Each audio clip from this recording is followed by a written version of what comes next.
At ngayon, narinig niyo na po ang tanong ng ating followers na kung saan bilang isang taga-supply. So yung tanong po nila, bilang isang taga-supply katulad nyo, ano-ano yung mga pangunahing nakaapekto sa inyong supply o panso?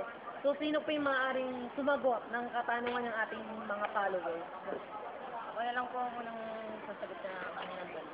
Saka sa mag- Unang-unang rito, presyo ng produksyon. Sinusundan ito ng pag-unlad ng teknolohiya at pagbabago sa pinagkukunang yaman. So ayan, yan daw yung kanilang mga unang nakakaapekto or pangunahing nakakaapekto sa inyong supply.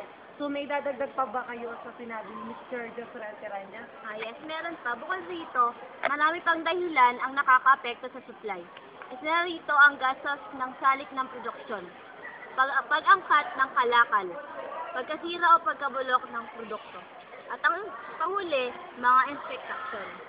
So yan, maraming salamat po dahil nasagot nyo yung tanong ng ating mga followers. Na kung saan patuloy na sumasubaybay sa KKK. Walang anuman.